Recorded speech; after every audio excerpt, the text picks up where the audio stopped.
Bonjour à toutes et à tous, c'est la 30e chronique de la série Ainsi va le monde, intitulée AstraZeneca. AstraZeneca, qu'on ne s'attende pas dans cette chronique hebdomadaire à un avis autorisé sur l'efficacité de ce vaccin, et encore moins à quelques conseils sur la conduite à tenir. Je suis mal placé, quand bien même serais-je bien placé pour en parler.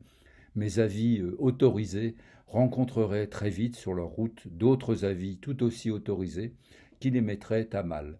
Jusque-là, l'ignorance venait du fait que nous manquions d'informations sur tel ou tel sujet. Mais depuis quelque temps, elle provient, cette ignorance, paradoxalement, d'une abondance de savoir, créant ainsi une grande confusion dans les esprits. C'est assez bien joué.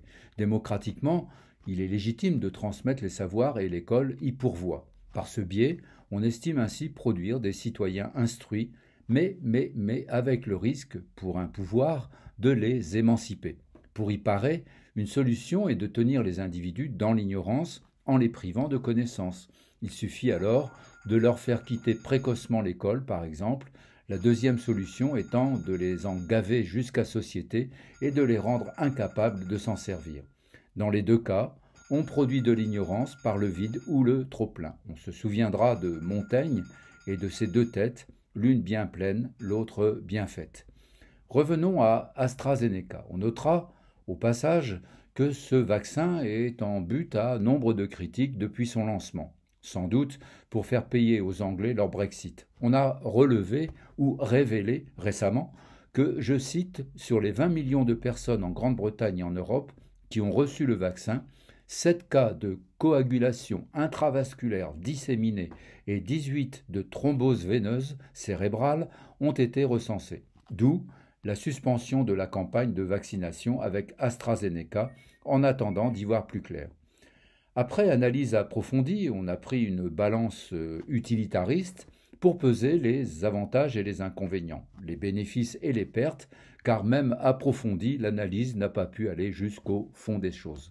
Le fond des choses nous est toujours inaccessible, aussi est-on amené à estimer, et on a estimé que le jeu consistant à sauver quelques 12 millions valait bien la chandelle d'en perdre une trentaine.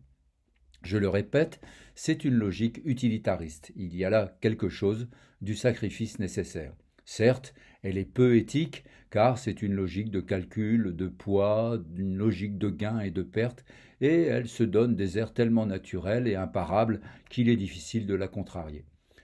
Pour sauver le soldat James Francis Ryan, on admet qu'il faut perdre plusieurs autres soldats, d'autant qu'elle a cette logique a à son service une arme absolue et convaincante, la statistique. Chez elle, le pourcentage est un fait et un fait s'impose à la raison. Imparable? Presque. Transportons-nous dans le roman de Charles Dickens, Les temps difficiles. Monsieur Chalk Cumchild, le professeur de l'élève Sissy Jup, est un utilitariste convaincu, grand manieur de statistique. Monsieur Chalk Cumchild a voulu la mettre à l'épreuve avec cet exemple.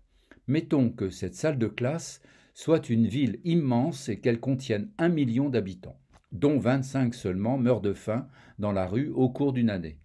Quelle remarque avez-vous à faire, Sissy Jup, à cette proportion? Et Sissy de répondre qu'à son idée, c'est tout aussi dur pour ceux qui meurent de faim qu'il y ait 1 million d'habitants ou 1 million de millions. Alors M. Chalk-Cumchild ne se démonte pas et il veut encore mettre Sissy à l'épreuve et présente les statistiques des accidents en mer. Très prémonitoire, surtout si cela se passe en mer Méditerranée. Sur 100 000 personnes, dit-il, ayant entrepris de grandes traversées, 5 seulement se sont noyées ou ont péri carbonisées.